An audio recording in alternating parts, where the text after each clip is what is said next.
He arrived at the hour when the house softens and the day forgets itself. Twilight pooling on the kitchen tiles, the kettle sighing, and a knock at the door that felt like a second heartbeat. I hadn't expected to see him for months.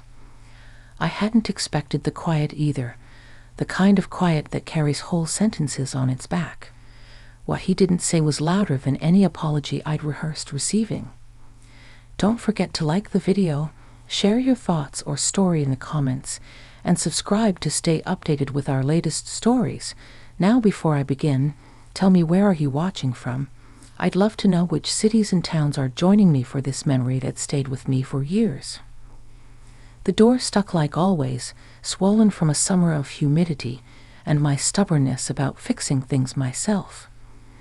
When it finally gave, there he was, taller somehow, even though he'd been taller than me since he was 15. Shoulders bunched inside a denim jacket, eyes rimmed with the tiredness of someone who slept where he could, not where he wanted. He didn't say, "Hi, Mom." He didn't say anything. He just held his breath and his backpack strap, and for a second I saw him as a boy again, the way he used to appear in doorways after nightmares, half in shadow, asking without words if he could climb onto the couch beside me. "Come in," I said, moving aside. He stepped past me, bringing the evening in with him.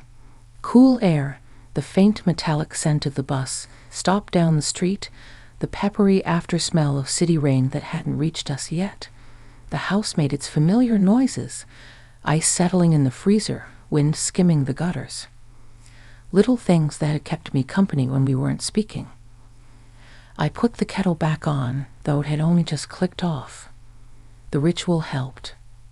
Tea when we're fine, tea when we're not. He set his backpack by the chair he always used to claim at the table, the one closest to the window that looks toward the maple tree, and stood there with his hands in his pockets like a guest unsure if he's early. "It's good to see you," I said. Small words, but carefully chosen.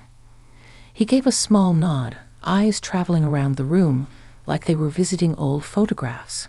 His science fair ribbon still taped to the fridge side, the dent in the table where he dropped a wrench trying to fix a loose leg, the coat hook that never held his varsity jacket because he preferred the back of a chair.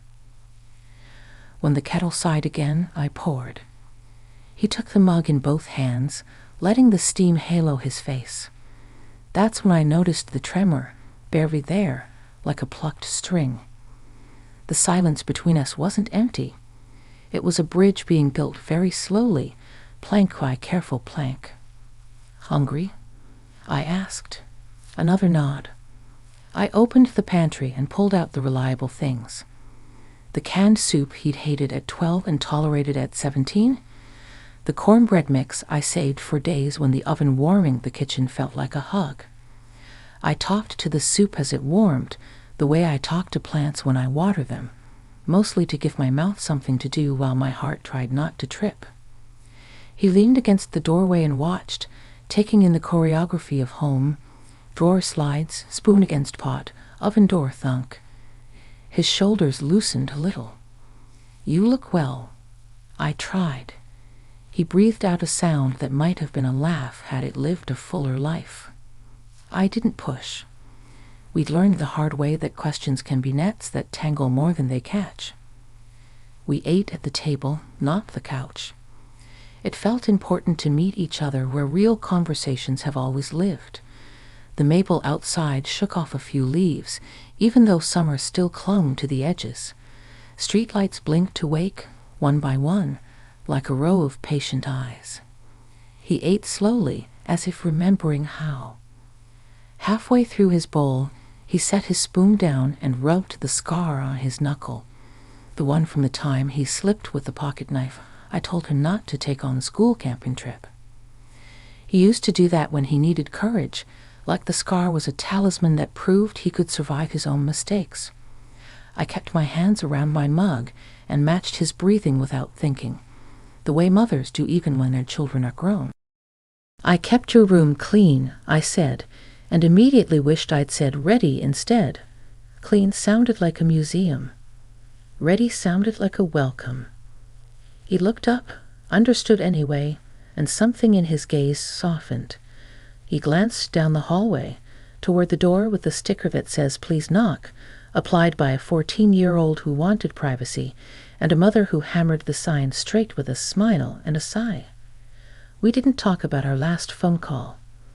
We didn't talk about the words that had rattled around between us for a year like pennies in a dryer, too hot to handle, still somehow not worth much. We talked about safe things. The neighbor's new dog that yodels at dusk, the grocery store that moved the cereal aisle just to keep us humble, the ball team he used to love and pretends he doesn't follow. Each harmless detail was a stitch. The room felt warmer, and not just because the oven was still ticking itself cool. When the dishes were done, I asked if he wanted to see the backyard. It wasn't a question about grass. We stepped out to the porch where the boards creak in the pattern of our lives, and the night had finally arrived, crickets tuning up, a far-off train smudging the horizon with sound. He leaned on the railing the way his father used to, the way he swore he never would, and stared at the maple, now dark against a navy sky. His silence had traveled a long road to get here. I let it sit. Sometimes the kindest thing you can do for someone you love is give their quiet a place to rest. After a while he said my name, not Mom, but my name, gently, as if testing how it felt to be on a first-name basis with the woman who packed his lunches and drove him to dawn practices and learned the difference between a good cleat and a bad one. My name in his mouth carried respect and an apology that didn't need to be unwrapped. "Stay tonight," I said before he could talk himself into leaving. "No expectations. We'll figure the rest out after breakfast." He nodded again, slow and certain, and the porch light drew a circle around us, small but sufficient. I could see then that whatever conversation waited for us would arrive in its own time. For the first time in months, I wasn't afraid of that timing. The house, the maple, the long, forgiving night. They would hold what words could not. The night stretched longer than I thought it would. After he agreed to stay, I made up his bed with sheets that had been folded and waiting for months, tucked neatly in the linen closet as though I'd known this day would come. I smoothed the quilt with a kind of reverence, remembering how many times he'd cocooned himself under it during storms, his hair sticking up in damp tufts when he'd wander out the next morning. When I stepped back, the room looked whole again, not just preserved. He stood in the doorway, watching me, backpack still slung over his shoulder. I noticed how the weight of it bent him slightly, not just with clothes and books, but with whatever stories he hadn't found the courage to share yet. He hesitated before placing it on the bed, like laying down a burden might make it harder to pick back up. "Thank you," he said at last. Just 2 words, but more than I had heard from him in months. His voice carried weariness, but also something gentler, like the first notes of a song trying to remember its melody. We didn't linger. He went to shower, and I busied myself in the kitchen. The sound of running water filled the house like music. I chopped apples for a pie I hadn't planned on making, letting the rhythm of the knife steady me. Cinnamon, sugar, butter, all the sense of reassurance rising into the air. I thought about how, when he was younger, I could soothe every scrape and heartbreak with warm food and presents. Now I wasn't sure what could reach him. Still, I baked. Hope has its rituals, too. When he came back, his hair damp and curling at the edges, he looked years younger, stripped of the dust of travel. He joined me at the table, where the pie sat cooling between us. We didn't dive into heavy talk. Instead, I asked if he still liked the same old board game we used to play, the one with missing pieces we substituted with coins. His face cracked into the smallest smile, and he nodded. We played 2 rounds. The first was quiet, filled with the clink of coins and the shuffle of worn cards. The second opened space for laughter, small, hesitant at first, then real enough to bring warmth to the room. He teased me for the same mistakes I'd always made, and I feigned indignation with the same exaggerated sighs he remembered. It was then, between turns, that his silence finally shifted. He leaned back in his chair, eyes fixed on the ceiling, as if words were written there for him to borrow. "I didn't know if you'd want me back," he said softly. The weight of his admission pressed on the room, heavier than any silence. I reached across the table, resting my hand over his. "I always wanted you back," I answered, steady, certain. "I just didn't know when you'd be ready." He didn't reply right away, but he didn't pull his hand away either. That was enough. The pie sat between us, untouched, but it didn't matter. What mattered was the bridge we'd begun building earlier had grown sturdier. Each word, each small gesture, was another plank nailed down. Later, as the house quieted again, I peeked into his room. He was already asleep, sprawled across the quilt like he had as a teenager, one arm dangling toward the floor. The weight he carried seemed lighter, if only for the night. I closed the door gently, the way I used to, and let the silence finally feel like peace. The morning sunlight crept into the kitchen, painting the counters gold and stirring up memories of mornings long gone. I rose earlier than usual, the way I used to when he lived here, when breakfast was less about food and more about reassurance, a ritual that reminded us both that the world began each day with the chance to start over. I scrambled eggs, fried bacon just the way he liked it, crispy on the edges, soft in the middle, and set out the old mug with the chipped rim that he always claimed was lucky. He appeared quietly, almost as if he was trying not to disturb the peace. His hair was still mussed from sleep, and his eyes carried that fragile look of someone who had not fully decided if they were staying or simply pausing. He glanced at the table, then at me, and for the first time since his return, I saw gratitude flicker across his face. "Smells good," he said, voice low. Just 3 words, but they slipped into the room like sunlight, warming what silence had left cold. We ate slowly. He didn't fill the air with chatter, but he didn't let silence linger heavily either. Every so often, he'd look at me, as if checking to see whether I was waiting for explanations. I wasn't. I'd learned patience.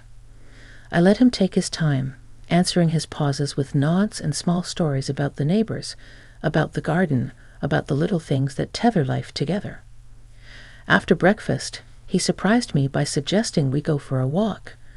The old trail behind the house hadn't seen his footsteps in years.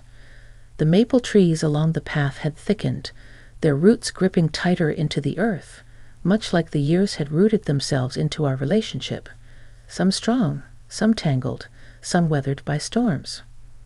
We walked side by side, and though his words were still scarce, his presence was louder than any conversation we could have had.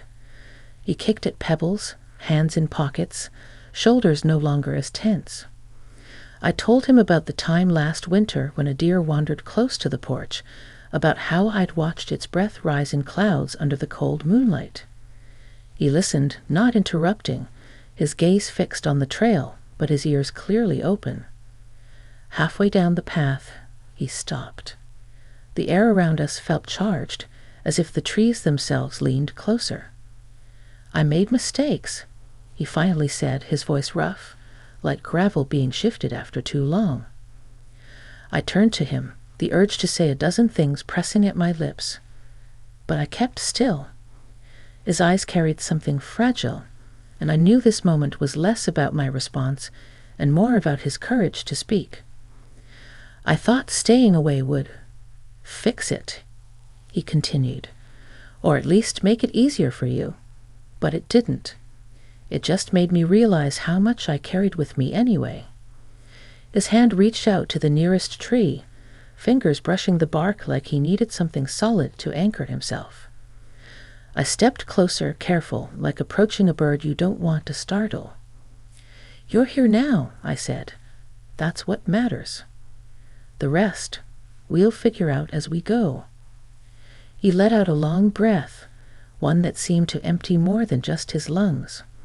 In that moment, I could see the boy he had been and the man he was becoming, coexisting in a way that both broke and mended my heart. He didn't say thank you. He didn't need to. His eyes softened in a way that said it for him. We turned back toward the house, walking slower this time, as though neither of us wanted the moment to end. The porch came back into view, its boards sun-warmed and familiar. He paused before stepping inside, looking at the house as though it wasn't just wood and paint, but a witness to everything unspoken between us. When he finally crossed the threshold, it felt like more than just entering a home again. It felt like a choice, to stay, to rebuild, to let silence speak when words were too heavy. And as the door closed softly behind us, I knew the hardest part wasn't over, but the walls of this house had seen storms before. They would hold steady, just as I would, until he was ready to let the rest of his story out. That evening, the house glowed differently. It wasn't brighter. The same lamps lit the same corners, but the air carried a gentleness that had been absent for too long. Dinner was simple, just roasted chicken and vegetables, but he lingered at the table even after the plates were cleared, fingers tracing idle circles on the wood. I could sense it. The weight he'd carried here wasn't gone, but it had shifted. Some of it had found a place to rest. We sat there quietly, listening to the faint hum of cicadas through the open window. The world outside seemed determined to remind us that life goes on, whether or not we keep up with it. He finally broke the stillness, voice low but steady. "I thought silence would protect me," he said. "I thought if I stayed quiet, if I stayed away, I wouldn't hurt anyone else. But all I did was hurt us both." The honesty of his words pressed against me like a tide. I reached across the table, not to fix or erase, but simply to let him know I was listening. "You don't need to protect me from your voice," I answered. "I'd rather hear your hardest truths than be left with nothing at all." He nodded slowly, as if each movement released another layer of heaviness. For the first time in months, maybe years, his eyes held mine without flinching. There, in the fragile space between us, something unspoken finally mended. Later, we moved to the porch, the boards creaking beneath us like familiar companions. The night was cool, the maple tree swaying against a darkened sky. He leaned back in the old chair, the same one his father used to favor, and exhaled deeply. "I was afraid you wouldn't want me anymore," he admitted. I felt my throat tighten, but my voice stayed calm. "You were never unwanted," I said. "You've always had a place here, whether you were ready to see it or not." He looked away then, but not in avoidance, more like someone finally allowing themselves to take in the safety of what surrounded them. The silence that settled was no longer heavy. It was the kind of silence that holds room for tomorrow. When it was time to sleep, he rose first, offering me a small, almost shy smile. "Good night," he said, and though it was a simple word, it carried the weight of reconciliation, of doors reopening, of beginnings that looked like endings turned inside out. I stayed on the porch a little longer after he went inside. The night crickets sang, the stars blinked steady in their watch, and I let myself breathe. His return hadn't erased the distance we'd lived through, but it had given us something better, a chance to walk forward with honesty, even if halting, even if imperfect. And as I finally rose to join him inside, I understood that his silence had not been emptiness. It had been a waiting space, a quiet bridge leading him back home. Sometimes words arrive late, but love, patient, steady, unyielding, waits at the door until they do.